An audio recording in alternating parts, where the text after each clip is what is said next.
Hi, I'm Manik, and in this video I'm going to show you how you can create your own brushes in Clip Studio Paint. Well, this is going to be a like 2 or 3 episodes of making brushes. In these 1 or 2 first episodes I will talk about like the settings you have, and in the third one I will show you how you can mix those and get the results you want, and the usage of the brushes as well. We're going to make brushes such as these brushes. They can really help you define a style that you want to achieve. Different kind of texture, the styles of, to the art. But you of course should know that making brushes won't make your art quality way better. It's all about your art skills. For example, here I just used the default brushes, like default simple brushes that didn't have any like special settings, even mix and such. It was just blurring, some flow changes, and that was all. But of course, for a stylized art, you usually need to create your own brushes. But you also can do it with default brushes as well, but still. So, how can we create a new brush? We have so many brushes in Clip Studio Paint, and they are great, but they might not be your favorite. I will go and right click on a random brush, for example real pencil, and click on create custom subtool. Here we have a lot of settings, such as name, output process, input process, tool icon, and background color of icon. The name I will just change it to tutorial brush 2, because this is actually I think the 3rd or 4th time I'm recording this video. every time there's something going wrong, and because of that I also have another tutorial brush here. Anyway, so output process is like what kind of tool you want. For example, you want direct draw, which means brushes and stuff, or a zoom tool, or a handle tool, or a rotate tool, or an eyedropper tool, because we are making a tool right now. Create custom subtool, not a actual brush. If you click on direct draw, it will make it like a brush kind of tool. And here in input process, if you click, there is brush, pen, eraser, figure, and such, and they do what they're supposed to do. Brush and pen actually have a little bit difference in the default settings of the brush, of the tool, but they are not that different. You can make like a one brush with both of these settings. There is like fill, lasso, and such. Nothing that's important for us right now. I'll click on pen for now, because of the default settings in pen is a little better. Tool icon is the icon of the tool you want to use. It's nothing that interesting or important. You can use anything, or even use an image that you already have. That's a big deal. And background of the icon as well. If I click on OK, Clip Studio Paint will make a new brush in my brush list, or I should say tool list, and this is like tutorial brush 2 as I named it. It has opacity change. It doesn't have opacity change. It has like a brush size, pen pressure, and that's it, full opacity and such. Okay. If you want to change your brush size, you can go to Windows and go, where is it? Can't find it. It's this tab here, brush size it's called, and also in the subtool detail or tool property, you can change the brush size as well. But of course, most of you won't have this tab on.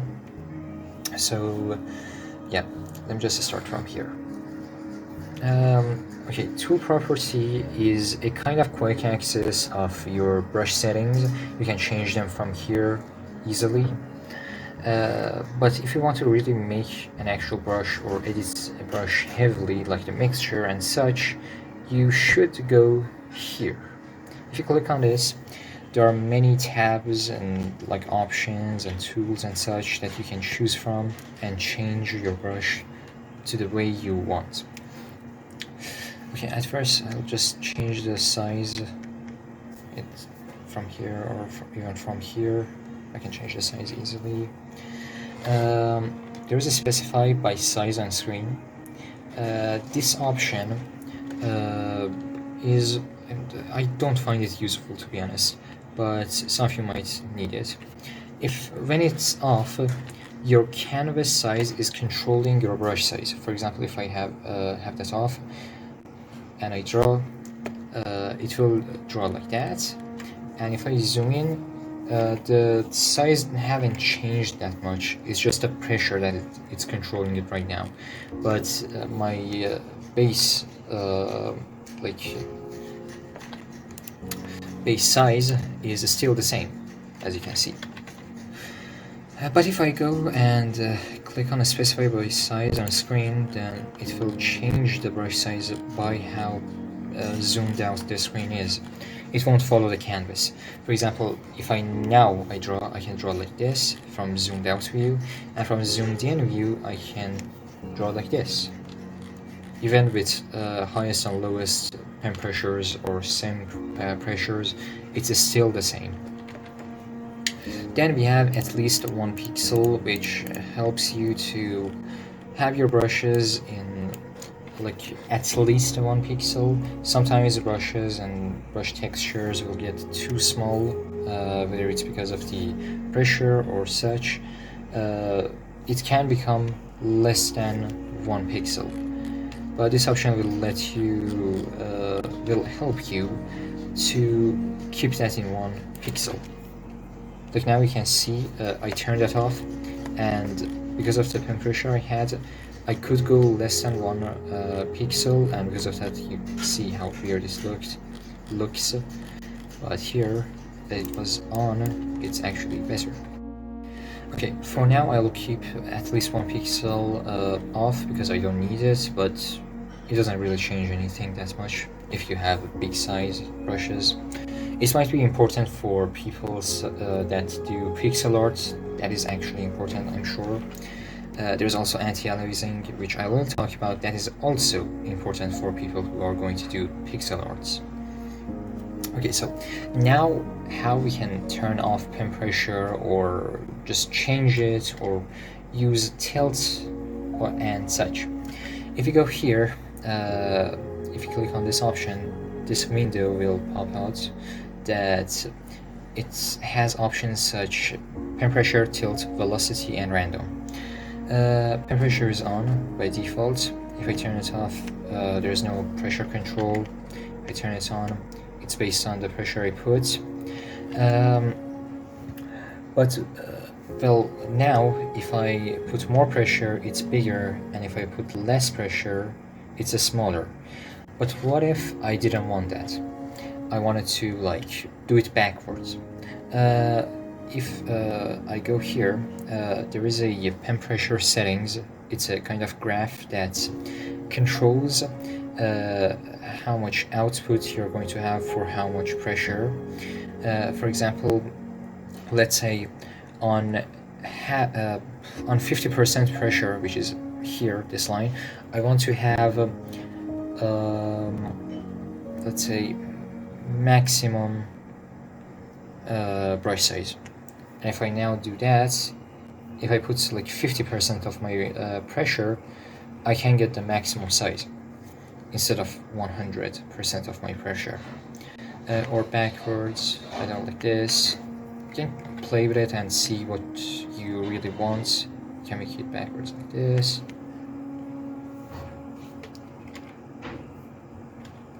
they're really interesting. You can use them in any way you want. For mixture, I really recommend you to use this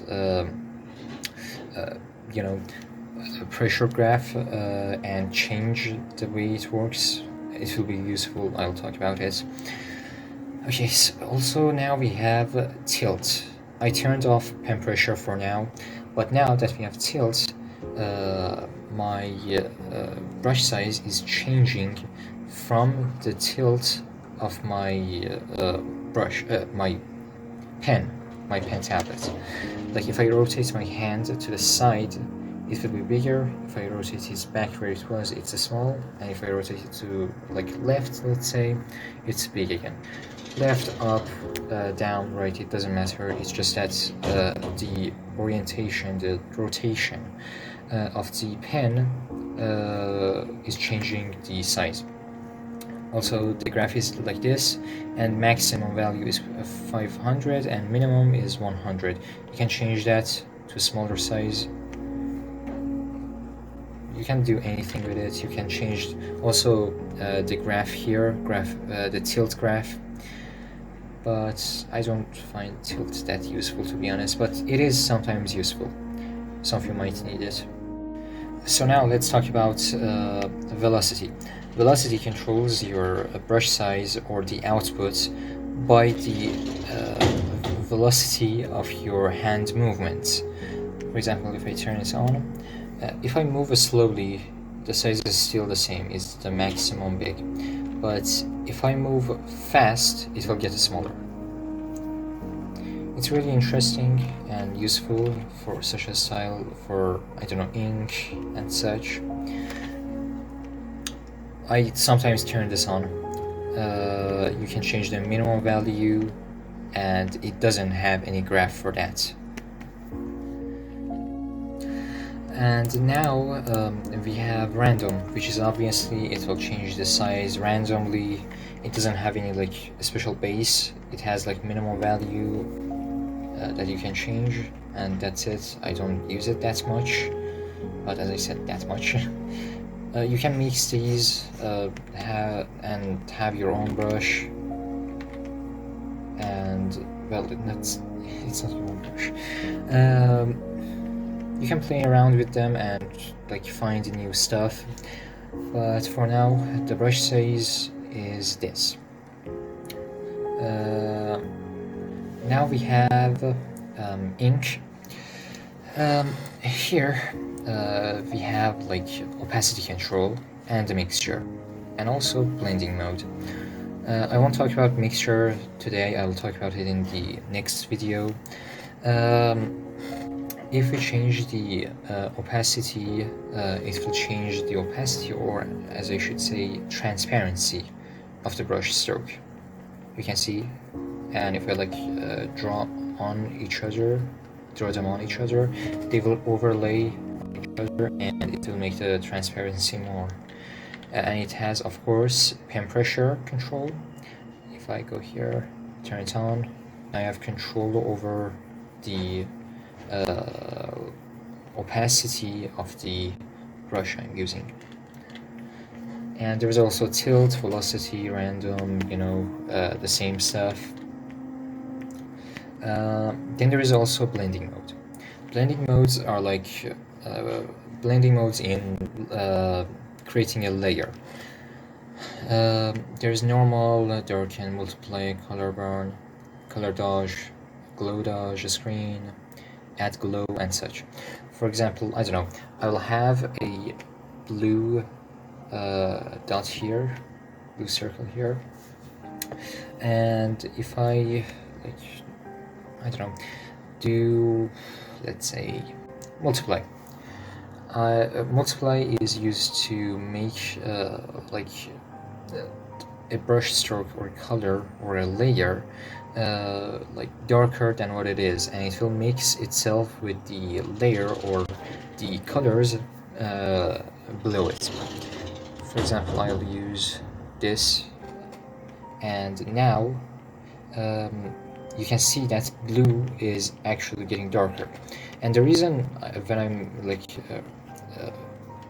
drawing here, painting here, it's showing the actual color it shows is because there is no color under it in this layer, so it can't find anything. It has to use the original color.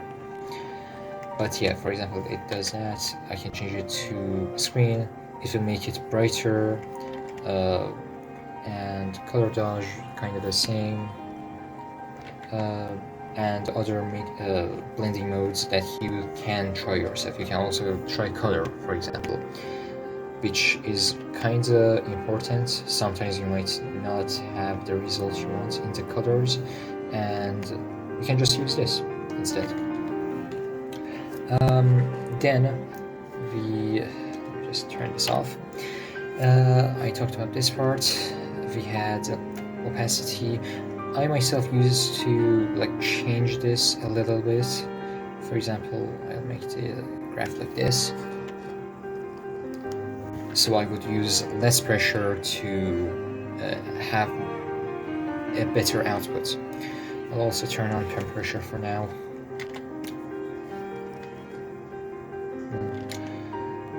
There are like a lot of things you can mix together and get the result you want. You have to see what you want. I'll turn off opacity for now. Anti-aliasing. This is kind of like 8-bit, 32-bit, and something like that. If I zoom in, you will see it better, so I'll just zoom in for now. If I use my brush and I'll just select this, the non-anti-aliasing option, and I draw, it's really like 32-bit, I don't know, 8-bit, what do you call it? It's so sharp and crunchy, I should say. And if I turn anti-aliasing on strong, it will be all smooth. You can see the difference here and there with this brush stroke and this one. This one is obviously smoother. I myself don't like to use the strong one. I use a weak or medium usually. I'll use weak for now. And that's anti-aliasing. Also, we have these eye icons, like on the side of most of the options we have in the subtool detail. If I click on it and if I turn it on, blue means it's on, it will appear here in the tool property. And if I turn it off, it will go away. We have brush tip now. Here we have so many options. Tip shape is the shape of the brush we are using. We are using a circle right now, and yes. We can use materials. Materials are just a different format of image. It's nothing that special. It's just another brush tip. I'll talk about hardness right now. Then I'll go for the material. Because hardness only works for circle, not materials. You can see if I click on material, it's gone. For example, hardness, if it's on 100, it's hard, and you can see how sharp it is. But if I turn it into the first option, it's 1%. You can see how blurred it is. I myself usually put this in here, but you know, in different situations you might need to change that. I'll go to material. If I click on here, I can get brush materials and use them on my brush as a tip. Let me check, for example, what I have here. Let's say this, Gouache Wet 001. Okay, and now I have this brush tip here. You can see, if I change the size, you can see it's working. And it's a little bit better than circle, but you know, it's a style thing. And then there is a thickness, which controls how thick or thin your brush strokes are. Or I should say brush tips are. It's on 100 on default, and you can see it's the normal thickness of the brush tip. If I change it to something lower, let's say, I don't know, 5, 10, 10, you can see how stretched out it is, how thin it is. Actually, it's stretched in, I should say. And if I turn it into something like 300, it's a thick brush, and you can see that. There's also control for this one too, tilt, velocity, random, and such. You can play around with them as well. They're interesting. Compression for this too. You should really see what you want, and you should mix between the things you want. For example, I don't know, I'll make the control like this. Now, let's talk about direction, which is nothing special. It's just like the thickness will be horizontal or vertical. You know, it will change the vertical or horizontal mode of the thickness, which doesn't matter as much to me right now. Now if I make the thickness a little more for angle part, angle is for the rotation of the brush tip, which is useful a lot. You can change it like this, or you can use this. Here we have using nothing, no control, which we don't want. We have direction of pen, pen tilt, direction of line, and random. You can use one of these, but random you can turn it off or on, it doesn't matter, it doesn't affect others. It doesn't affect the others, I mean, like, you can choose between any of them and have this on. Direction of pen is direction of the pen, like how I rotate my pen around. It will affect the rotation of the brush tip. Then we have, let's say, pen tilt, which for some reason for me doesn't work. I'm not sure why, but of course it's about the tilt. Then direction of the line. Here it will follow the direction of the line that I'm drawing right now. It's a little weird come to like edges, not edges, these parts. It can be a little janky, but I will turn it on sometimes, depends on what kind of style I'm going for. But for now, direction of pen is better.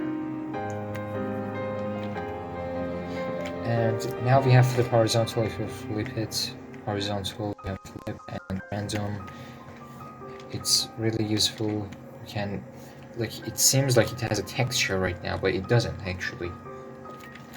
And such. Flip vertical also, it's the same thing. Then brush density is the brush flow. It's kind of like opacity, but no. Opacity controls the brush stroke as a whole. Like, it doesn't say this brush tip is like that. It will say this brush stroke is like that.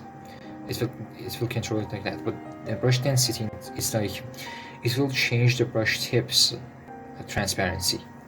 For example, if I make it lower, you can see it doesn't affect it that much, but it seems like it's affecting the tips that are like around it, around the edges part. It's because there is less repeat of the brush tip there, so it will have less transparency. If I make it like this, like that, it can make it really like soft and stuff. You can make it also 1%. You can't change it to 0, because then why would you need this? So yeah, I will put it 100.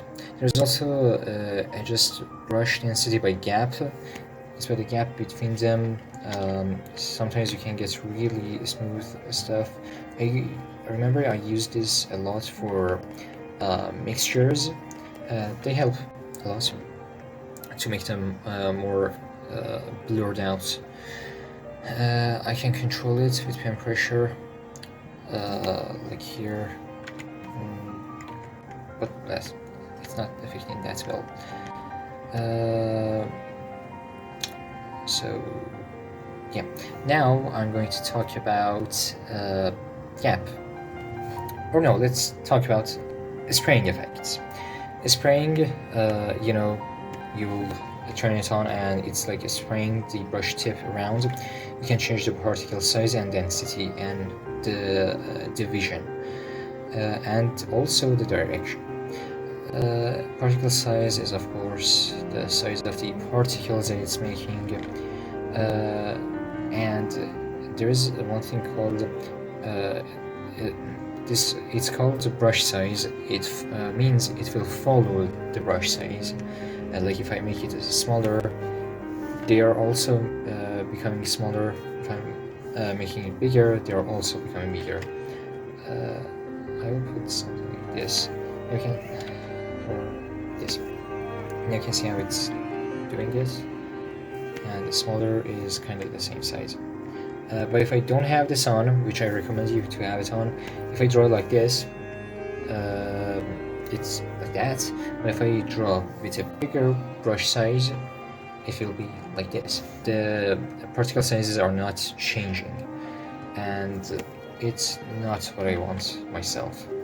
Unless I want something like, I don't know, a dusty place, a dusty scene with big, with small brush strokes and big area to cover and such. Then we have the brush particle density.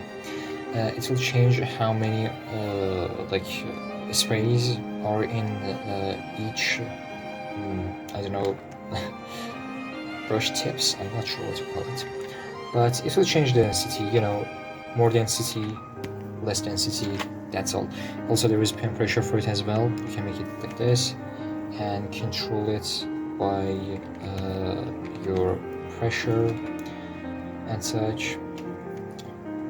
Can it backwards like this. It's interesting. I remember some people with some styles would use this. So yeah, it kind of works like pencil. I mean, in pencil, when you're using pencil and you're trying to like use less pressure and such, or no, I should say like when you want to have bigger brush strokes, you will usually end up with a texture kind of this. It's just the you know, called working like this. Doesn't matter. Now we have a spray division. It will like make them more random or more follow-up of the brush shape. You can see how they're following the kind of the shape it had originally. But if I make it like make the division to the 100, it's much more random and it doesn't follow the you know, brush stroke that we had at all. Now, if we go here, direction of particle, it's just the direction that the particles are going to have. If I change the size,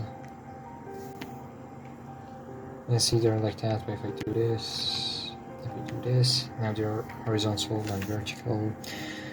There's also control for this as well. Direction of line, direction of whole spray, the spray towards the center, and random. You can see how they're working out. These are interesting stuff that you can play with them and get what you really want. Like by now, we have been able to create a like some kind of pencil brush, but I will talk about the you know, of course, the textures and such later in another video. So yeah, that was actually nope, that wasn't actually what I wanted to talk about. Now we are going to talk about stroke. Let me just turn off the spray. Now we have this brush. There is a gap. It's the gap between brush tips. If I make there are four options here. Fixed is kind of like you control them, how much they would be with numbers and stuff, and also you can add pen pressure and such. But these are like, I don't know, wide, normal, narrow. These are like the normal stuff, normal modes of this, which are useful. Usually you would use these, but if I make the gap less, they will go inside each other more. If I make the gap more, you know, there is more space between them. There's also pen pressure, which you can use this way.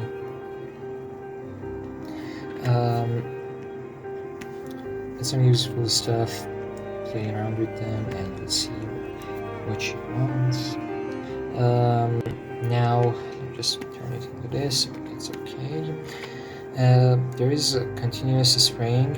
I'm not sure what this does. I think I have to turn on the spraying mode or something for this. I'm not sure, to be honest, what this does. We have correct velocity input. When you have velocity on, it will like correct it.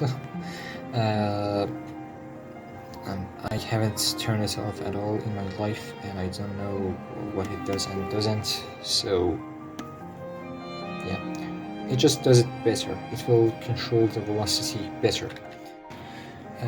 There is also ribbon and blend brush tips with darken.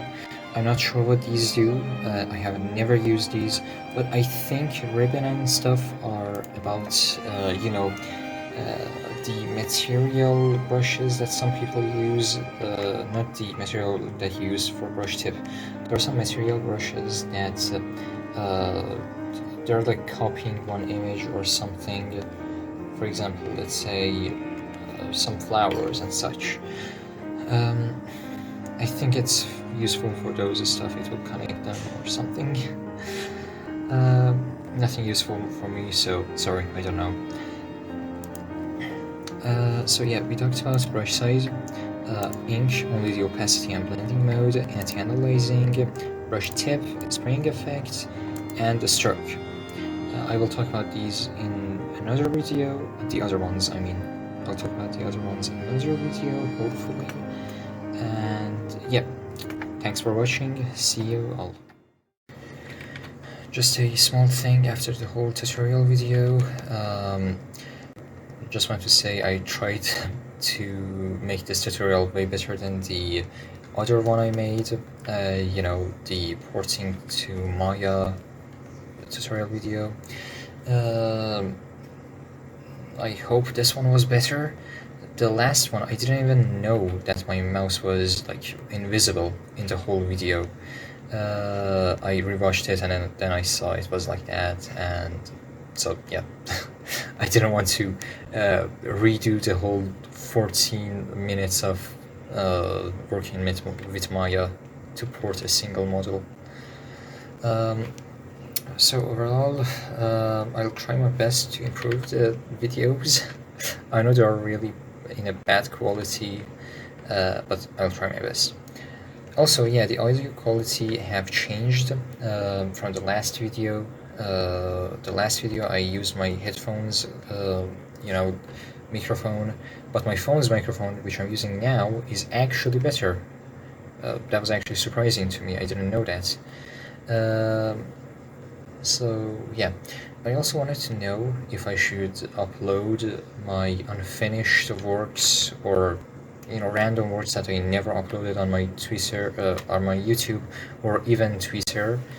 I upload random stuff on Twitter a lot. So yeah, I would be happy if anyone would comment about it. that I should do it or not. If this video was anything interesting or helpful, then you can subscribe if you want more of these. If this video was helpful and you want more episodes of how to make your brushes in Clip Studio Paint, then you can subscribe. You know, you will help the channel out and you will get notified of the new videos. So yeah, I hope this was helpful and see you all in another video. Thanks for watching.